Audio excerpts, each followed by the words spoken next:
મને વાસ્તવમાં તમારી વચ્ચે આવવાનું બહુ જ અભિમાન છે। बहुत बड़ा लाभ सेरामिक इंडस्ट्री को होगा क्योंकि एक भारत की सेरामिक इंडस्ट्री की ताकत और ज्यादा लोगों तक पहुंचे, किस प्रकार से स्केल बढ़ाएं।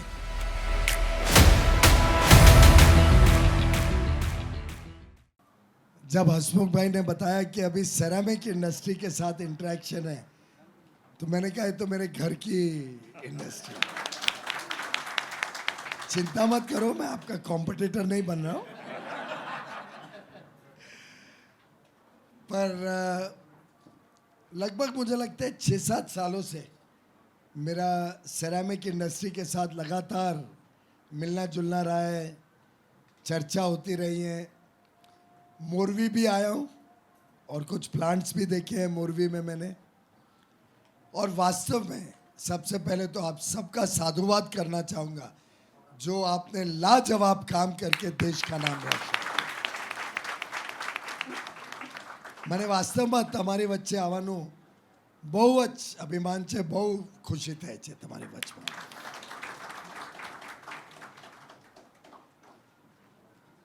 આ પ્લેટફોર્મ ये जो प्लेटफॉर्म माननीय प्रधानमंत्री जी ने कल्पना की है रीजनल कॉन्फ्रेंसेस की, मैं समझता हूँ इसका बहुत बड़ा लाभ सेरामिक इंडस्ट्री को होगा क्योंकि एक पहचान बनेगी दुनिया में। ये इंडस्ट्री की काबिलियत पिछले साल भारत बिल्डकॉन में पहली बार बड़े पैमाने पे सामने आई। इस बार वापस भारत बिल्डकॉन अप्रैल में, अप्रैल 29 अप्रैल से, और सिर्फ सेरामिक नहीं, उसमें तो एक प्रकार से बिल्डिंग इंडस्ट्री को इन्होंने जोड़ के एक मैक्रो लेवल पे क्या क्या लगता है उन सबको मौका दिया है प्रेजेंट करने। पर अब ये रीजनल कॉन्फ्रेंसेस से भारत की सेरामिक इंडस्ट्री की ताकत और ज़्यादा लोगों तक पहुँचे, इनकी कुछ समस्या हो तो वो भी हाईलाइट हो जाए, उसके लिए क्या इंफ्रास्ट्रक्चर चाहिए, क्या और सुविधाएं देने से इंडस्ट्री और ग्रो हो सकती है, कैसे क्वालिटी के ऊपर फोकस किया तो संभावनाएं बढ़ सकती हैं, किस प्रकार से स्केल बढ़ाएं तो हम बड़ी मार्केट विश्व की कैप्चर कर सकते हैं। मुझे लगता है कि एक डिटेल्ड अगर हम सब मिलके प्लानिंग करते हैं, आज के दिन कितना एक्सपोर्ट हो रहा है सेरामिक का? 18,000 करोड़। हमारा 5 साल आगे का लक्ष्य क्या रखा है हमने? 35,000, डबल करेंगे उसको। ऐसा है, प्रधानमंत्री मोदी जी ने हम सबको बिगाड़ दिया है। आप जो भी बोलोगे उससे संतुष्टि नहीं होती है।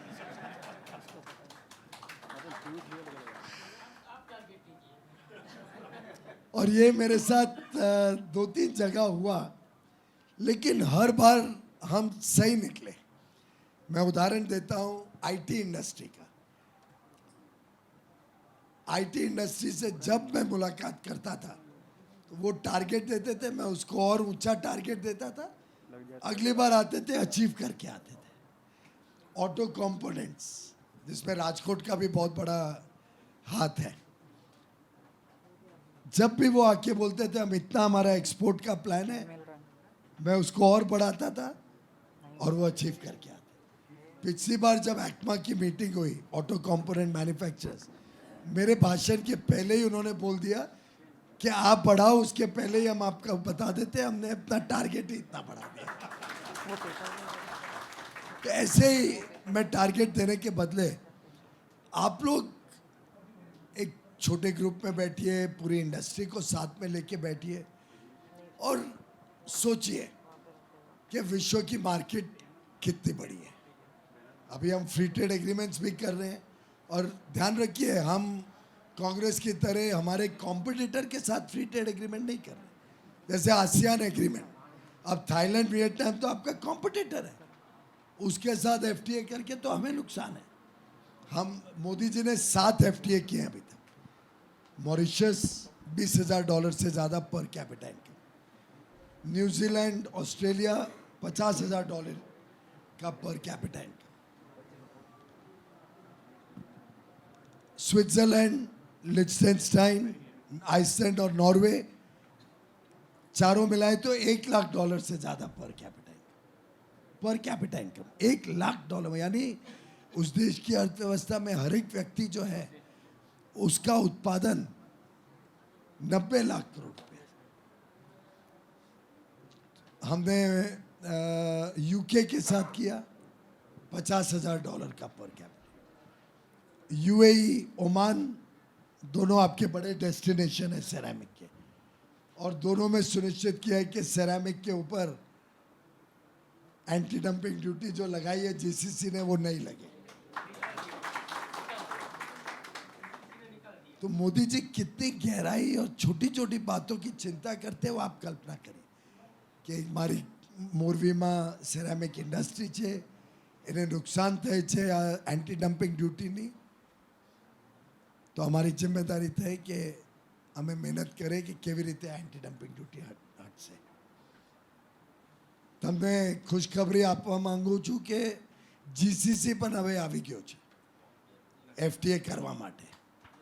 તો જો બે ત્રણ દેશ છે, સૌદી અરેબિયા લગાવે છે મને લાગે છે, ત્યાં અમે ટ્રાય કરશું કે ત્યાંથી પણ હટે। कहने का तात्पर्य ये है कि आप लोग प्लान करिए, एक सिर्फ टारगेट फिगर देने से फायदा नहीं है। देखिए तो सही अंतर्राष्ट्रीय मार्केट कितनी बड़ी है, फिर हमारी स्ट्रेंथ्स क्या है, हमें क्या और ज़रूरत है जिसमें सरकार हेल्प कर सकती है।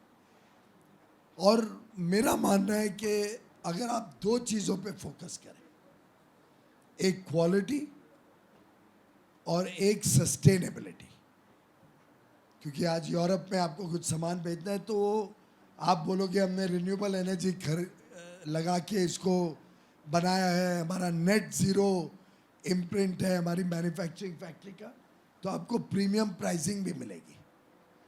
सस्टेनेबिलिटी में ताकत है और क्वालिटी का तो कोई मुकाबला ही नहीं है। अगर हमने क्वालिटी में, और ये ध्यान रखें आपके कुछ 180 या कितने 600 कितने प्लांट्स हैं, 800 प्लांट्स हैं, हाँ मैं भूल रहा था नंबर। अब 800 प्लांट में ये ध्यान रखें कि एक आदमी गलत काम करेगा तो उसका खामियाना 799 लोगों को भुगतना पड़ेगा, एक आदमी का गलत काम। क्योंकि रेपुटेशन और क्रेडिबिलिटी अमूल्य है, उसका कोई मुकाबला नहीं। और Bharat made in India, Bharat में बना हुआ 1, 2, 3 आदमी का सामान जब मार्केट में जाता है और अच्छा परफॉर्म नहीं करता है तो उससे पूरी इंडस्ट्री को, भारत की ब्रांड को, भारत की इमेज को नुकसान पहुंचता है।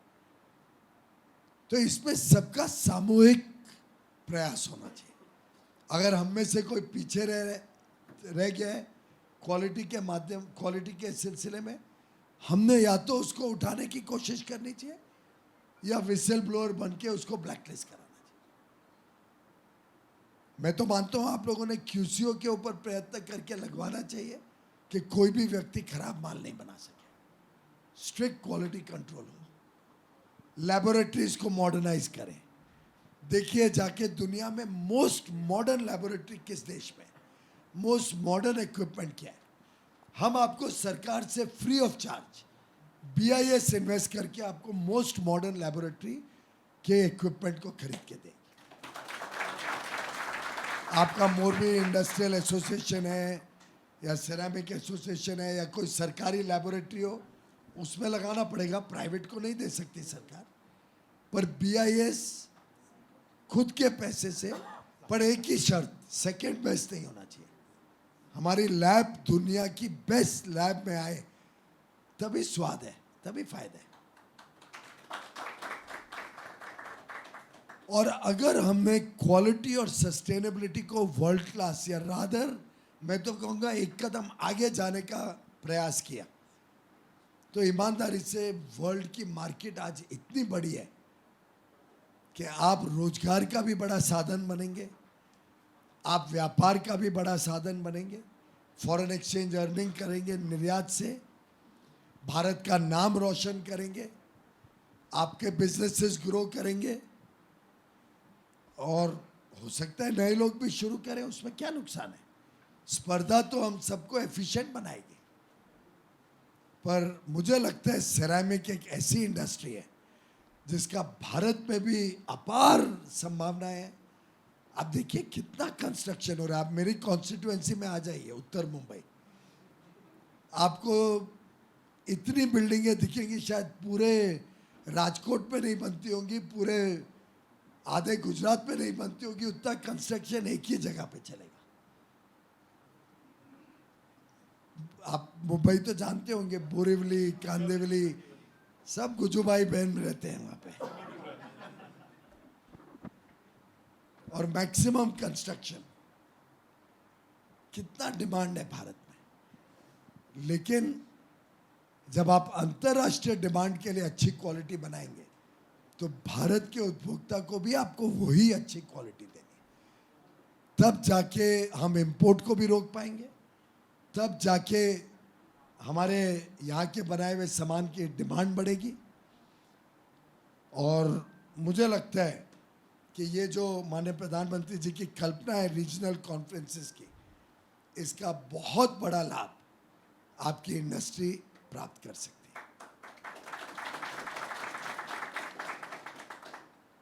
प्रधानमंत्री जी अलग अलग एरियाज को डेजिग्नेट भी कर रहे हैं इंडस्ट्रियल क्लस्टर्स के रूप में। 100 और इंडस्ट्रियल पार्क जल्दी केंद्र सरकार कैबिनेट पास करेगी, बजट में अनाउंस किया था। हो सकता है आपका डिमांड आए और राजकोट से अगर कलेक्टर प्रपोजल भेजता है या राज्य सरकार भेजती है तो सेंट्रल और स्टेट मिलके एक सिरेमिक पार्क, इंडस्ट्रियल पार्क भी हम बना सकते हैं यहाँ पे, फोकस्ड आपकी इंडस्ट्री के लिए। आपको अच्छी इंफ्रास्ट्रक्चर मिलेगी, अच्छी सुविधाएं मिलेगी, गैस पाइपलाइन हर फैक्ट्री तक जाए उसको सुनिश्चित कर सकते हैं, क्वालिटी लैब्स मॉडर्न हो, पावर अनइंटरप्टेड हो, स्किल डेवलपमेंट सेंटर हो जिसमें आपके कामगारों को अच्छी स्किल डेवलपमेंट हो सके, मशीनरी मैन्युफैक्चरिंग की फैसिलिटी भी वहाँ लाएं जिससे आपको मशीनों के लिए चाइना नहीं जाना पड़ेगा, विदेश से मशीन नहीं लानी पड़ेगी। राजकोट के लोग ही सबसे बेस्ट मशीन बना देंगे आपके लिए।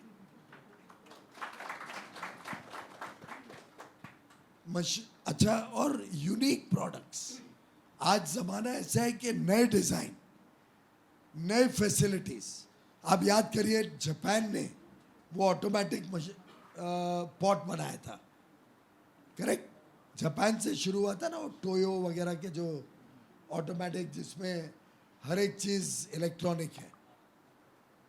अब उन्होंने नई सोच से नई चीज बनाई, वर्ल्ड मार्केट में कितना प्रसिद्ध हुआ।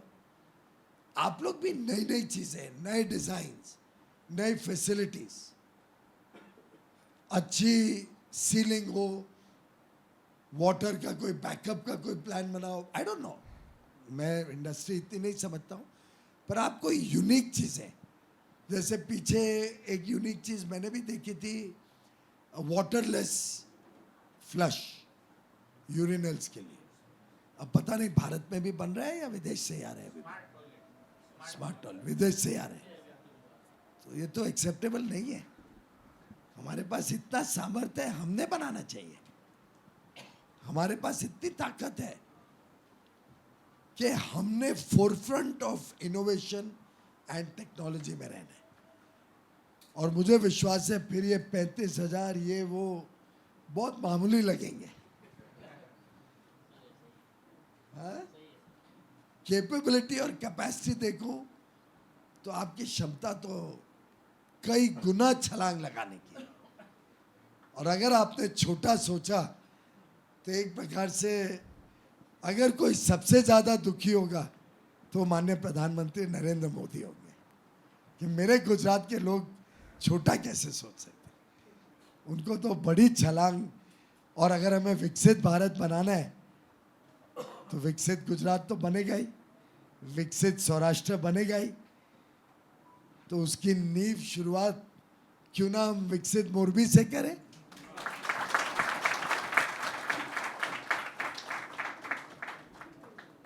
तो मित्रों, अच्छी high quality production, sustainable production, honest production. हमें कभी भी कॉम्प्रोमाइज अपने इंटेग्रिटी पे नहीं करना। Integrity is not only financial, is of course includes financial integrity, but integrity to what we give to the customer, integrity to fulfilling promises. आप अगर एक टाइमलाइन देते हो कि आपका सामान समय पे पहुंचता है कि नहीं, आप अगर एक क्वालिटी दिखाते हो तो क्या आपकी पूरी सप्लाई वही क्वालिटी है या उसमें कुछ कमी काट दी, कुछ कॉम्प्रोमाइज किया। ये चीज़ें डिफाइन करती हैं भारत की छवि को भी, इंडस्ट्री की छवि को भी और इंडस्ट्री के भविष्य को। और आप सबसे मेरी हाथ जोड़ के विनती है, आप भारत के ब्रांड एम्बेसडर्स हैं। आपको भारत का नाम रोशन करना है, आपको भारत के ब्रांड को अंतर्राष्ट्रीय ब्रांड बनाना है, आपको भारत की इमेज को 4 चांद लगाना है। और अगर ये लक्ष्य लेके चले तो प्रॉफिट, ग्रोथ, एक्सपेंशन वो सब तो ऑटोमेटिक आएगा। उसके लिए आपको मेहनत नहीं करनी पड़ेगी। आपकी मेहनत होनी चाहिए ब्रांड की, ब्रांड बिल्डिंग की, टाइमली डिलीवरी की, इनोवेशन की, हाई क्वालिटी फोकस की। एक बार आपने उस पर फोकस किया, the rest will follow automatically. किसको कोई डाउट है इसमें? कोई असहमत है इसके साथ? तो मैं आज यहाँ से जब जाऊं तो जीतू भाई भी अभी आ गए। जीतू भाई यहाँ के पालक मंत्री भी हैं और ऋषिकेश मोरबी डिस्ट्रिक्ट अलग है।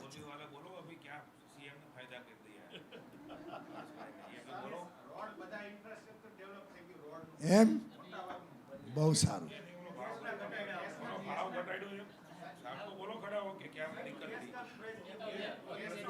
Sir, we have तो our, बहुत टाइम से demand we have our president of association here. અને અમે સરકારશ્રીનો ખૂબ ખૂબ આભાર માનીએ છીએ કે જે હાલમાં અત્યારે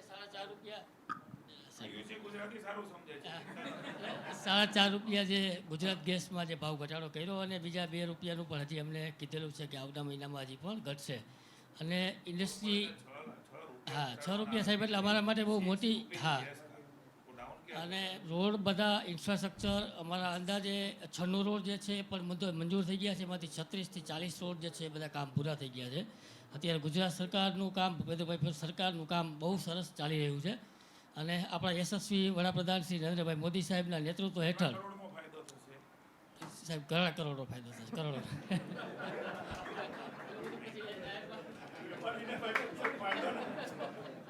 आपकी जानकारी के लिए आज के दिन सेरामिक की ग्लोबल मार्केट जो है वो 8 से 9 लाख करोड़ रुपए की है।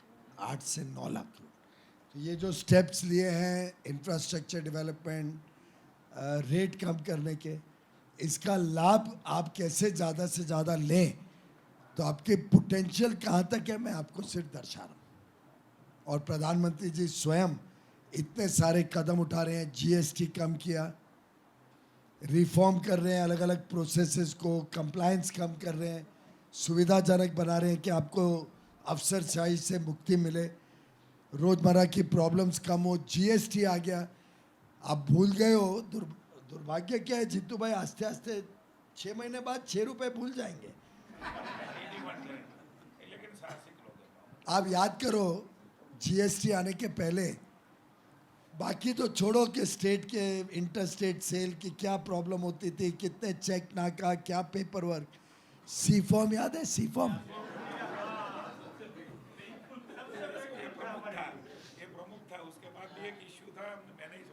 और सी फॉर्म आज भी 8 साल हो गए खत्म हुए, आज भी लोग रिकंसाइल कर रहे हैं सी फॉर्म को पुराने।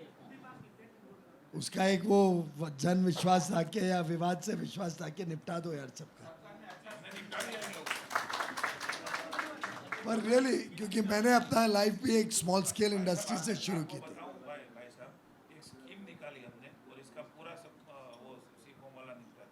ऐसी मुसीबत थी और ये सब हम भूल गए हैं। अलग स्टेट के अलग रेट, पेपर वर्क, चेक नाका, रिश्वतखोरी, ये सब जो प्रधानमंत्री मोदी जी ने पिछले 25 साल में सरकार में, पहले गुजरात फिर केंद्र में, बेदाग, आप याद करिए ऐसा कोई राजनेता आपने देखा है?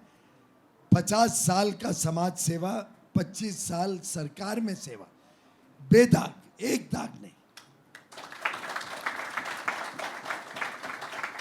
पर फिर उनकी अपेक्षा आपसे भी यही है, ईमानदारी से हम अपना व्यापार करें, ईमानदारी से हम अपनी टैक्सेस भरें और ईमानदारी से भारत का नाम दुनिया में रोशन करें। उनकी तो इतनी अपेक्षा आपसे, और कुछ नहीं है। और मुझे विश्वास है कि आप सब इस ब्रांड इंडिया को कायम रखने में, ब्रांड इंडिया को और आगे लेके जाने में कोई कसर नहीं छोड़ेंगे। आप सबको मेरी बहुत बहुत शुभकामनाएं, भारत बिल्डकॉन को भी बहुत बहुत शुभकामनाएं।